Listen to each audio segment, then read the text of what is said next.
All right, well, welcome everyone. Welcome to Office Hours with Michael Kitces. So today I want to talk about fee increases. And I know lately it's really popular to talk about fee decreases and whether advisory firms are going to have to cut their fees and to compete with robos and new technology. But when we look at the actual industry benchmarking studies, the median advisory fee hasn't actually dropped at all in the past 6 years, despite all this technology coming in. And in fact, for some higher net worth clientele, folks with a couple $1 million, the median advisory fee is actually going up in recent years. Not a lot, but it's moved up a little bit. And I think part of this is just as the competitive demands continue to rise and as we have to do more and more to our clients to justify our fees, I'm actually starting to see more advisory firms that then come back to the table with this question, well, if I'm doing this much more for my clients, maybe I need to actually charge a little bit more, but how do I communicate a fee increase? How do I put through a fee increase, whether you're doing more for clients or maybe you've got a long-standing client who got a deal when they joined the firm originally and now you kind of have to lift them up to get in line, or for a lot of firms, this is a fee increase primarily for their smallest clients who just don't generate enough revenue to actually be clients that they can effectively service and profit from, and so they've got to create a minimum advisory fee, a minimum retainer fee to lift them up. So how do you do it? What's the best way to communicate a fee increase if this is what you want to do? So first and foremost, it's worth recognizing there are better and worse times to communicate a fee increase. In general, you kind of want to do it when markets are up.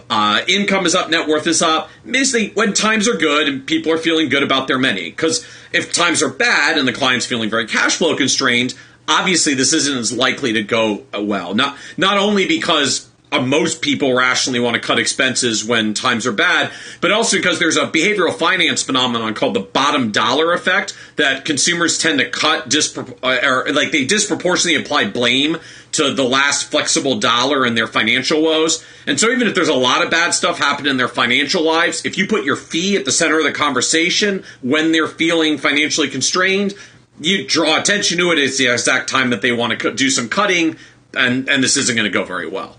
So frankly, for most of us, that actually means now is a pretty good time to have this conversation if you've been thinking about it. Portfolios are up, net worths are up, income is up. Most clients are feeling at least relatively good about their financial situation, at least better than they did a number of years ago. And so if you're going to have this conversation, now is about as good of a time as any to be putting forward the conversation. So if now is the time, the question still arises, how exactly do you break the news? Now, I've actually seen a lot of advisory firms go pretty much the exact opposite directions on this. So some just state it matter-of-factly in an email or a letter to clients. Dear clients, we've enjoyed working with you and helping you with your financial planning journey, but due to the ongoing increases in the cost of doing business, we are raising our fees at the end of the year. The new fee schedule will be such and such. Thank you for your continued business. Please let us know if you have any questions. And that's it. They put it out there and they say, here it is. Call us if you got a problem. Now, other advisors I know prefer to do this in person and sit down across from the client and have that conversation style. You know, Jim, we've been working together for many years now, and your portfolio is up almost 70% since we started working together, and we've had more than 20 meetings on various financial planning issues, and we're still charging you the same fee that we did when you first joined the firm. And since then, we've expanded our investment team to better watch over your portfolio. We've expanded our financial planning team by hiring young Charlie here, the paraplanner, to help serve you better. And we've decided that we need to adjust our fee schedule to recognize the full breadth of value we're now providing you. And so beginning next year, we're going to be adopting a new fee schedule of such and such. Do you have any new questions about the new fee structure that I can answer? Now, either way, the message is actually pretty much the same in both cases. There's basically 4 key elements. Number 1 is starting with the positive. I've enjoyed working with you. We've accomplished a lot together. Because over the years, clients forget all the stuff that we do for them. I mean, I feel this all the time sitting down with some of our long-standing clients at the firm and have to kind of remind them, you realize how much stuff we've actually done together over the years? Remember where you were a couple of years ago and where you are now? We've come a long way. And so there's nothing wrong with starting out with a good reminder of all of that. It helps reinforce your value for What's coming next? Number 2 is explain why you're going to raise fees, because people are going to ask. So ideally, it could be that you're adding new services or new team members to give them more value. It could just be an acknowledgement that costs have gone up and you need to charge more to do what you do now. People don't like cost inflation, but they do understand it, but they're going to want to know why. So answer it. Ideally, put the best foot forward, but answer the why question. Now, number 3, state that you're increasing fees in the future. It doesn't have to be the distant future, but no one likes an immediate fee increase. It makes them feel like they immediately need to do something, right? Like they need to question whether you're still valuable or not because the fee increase is about to hit, so they got to figure out, like, are they going to terminate you now or not? Don't put them on the spot. State the fee increase will be coming next quarter in 6 months. Frankly, since we're already almost halfway through the year, I would just say it's going to take effect in 2018. The good news is that gives them time to actually evaluate whether they still think you're worth the cost, but they don't feel pressured, which can make the fee increase more negative.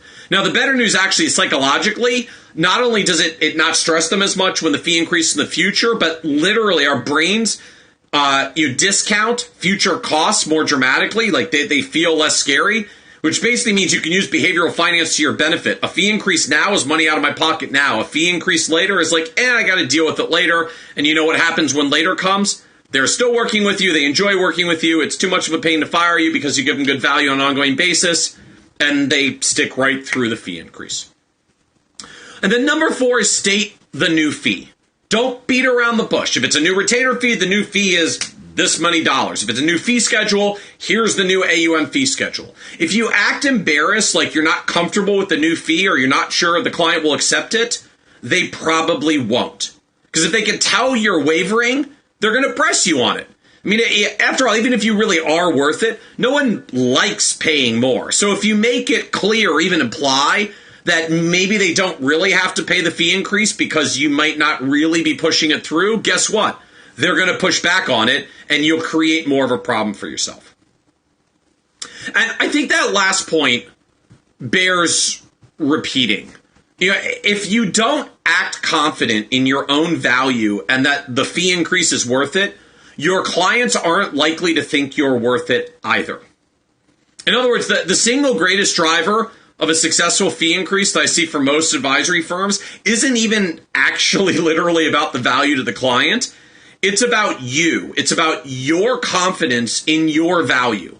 Because when you confidently communicate to the client that you're worth it and you back it up with some reasonable value that you're providing, they tend to believe you're worth it because they're comfortable working with you and they have confidence in you. If they didn't, they frankly would have probably fired you a long time ago. It takes a pretty drastic increase to make a happy, satisfied client who's confident in you unhappy, so unhappy that they'd fire you. But they're not necessarily happy to find out they're paying more, which means if you open the door, if you are not confident about your fee increase and your value, and you suggest to them that maybe this fee increase won't stick, they're going to challenge it and try to make it not stick. I've actually seen this play out a lot with new advisors as well. When most of us start, we cut deals, we discount left and right because we're just trying to get our first clients. And in some cases, it's because we'll just do whatever deal it takes to get those first few clients. But most of the time, it's actually because we're not confident in our own value proposition. And then as we get more skills and more experience and more confidence in our abilities, we start to charge more because we're more confident in the prices that we charge. And so I've seen a lot of advisory firms, and this seems to crop up the most with the ones that charge hourly and retainer fees, right? Because all the value proposition is on you to demonstrate the value of your time. I've seen a lot of firms that raise their fees like 20%, 50%, 100% in their first year or two. They launch their firm charging like $1,000 for a plan, and within 12 or 24 months, they're charging $2,000 or $2,500 for a plan. And it's not because they got twice as valuable with 2 years of experience. It's because they got twice as confident in the value they're already providing. And, maybe got a little bit better with some experience. But it's crucial to recognize this, that most of the fear you have about a fee increase is in your head. It's not actually about what the clients are going to do. It's your confidence or your lack of confidence in your own value proposition. So a few weeks ago, we had Carl Richards on the Financial Advisor Success podcast talking about this. It's actually got a name. It's called the imposter syndrome. That we often tend to question our own value, and the more our time gets valued, the more we start wondering, like, aren't people going to realize that it's pretty easy for me to do this stuff because I'm very experienced at it? And, like, why would they pay me so much? And we start questioning our own value. Like, why would clients pay me $100 an hour, $150 or $200 or more? And when we question our own value proposition and we show we're not confident in our value, clients aren't confident in the value either, and then they don't want to pay. Now, all this being said, it's worth noting you still may lose a client or few if you raise fees. I mean, some client is going to be on the line. They were already a little dissatisfied, and your news of a fee increase will put them over the line, and that'll be the reason that they terminate you. But it's crucial to recognize that's not necessarily a bad thing, even from a pure business perspective. So let's say you've been doing basic financial planning and you've been charging clients $150 a month, $1,800 a year, and you find that if you've got more experience and specialized, you want to raise your fees to $200 a month instead. And it turns out when you break the news, 10% of your clients say, sorry, thanks, but no thanks.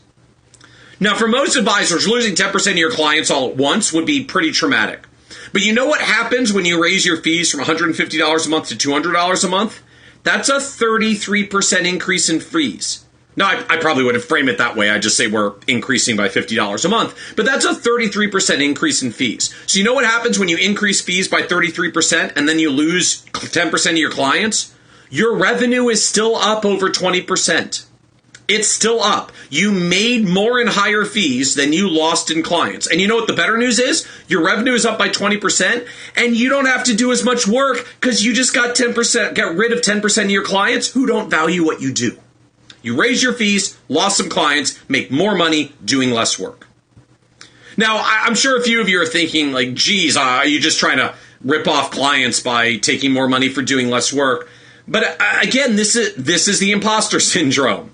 I'm not talking about trying to make more money for doing less work. I'm talking about getting paid full value for what you do and not doing busy work for people who don't value your time.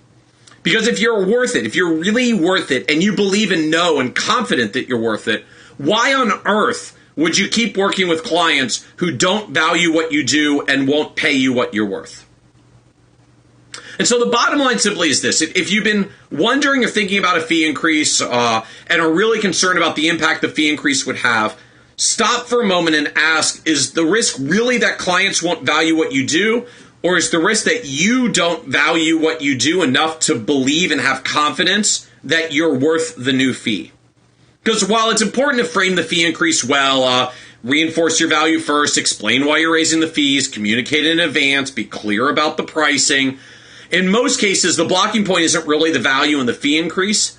It's our confidence in the new fee and whether we think we're worth it. And if that's the issue for you, yeah, it's fair to take a hard look at your business and make sure you're really providing the value. But frankly, I'd also encourage you, go back, listen to Carl Richards' podcast on the imposter syndrome. So kitces.com/14 for episode 14. And think a little bit about how much of this is a value problem and how much of this is in your head and your own views about your value. But in any event, I hope that's some food for thought about the idea of how to raise your advisory fees if it's time to do so, and why our confidence in our own value is actually the greatest determinant of whether this goes well.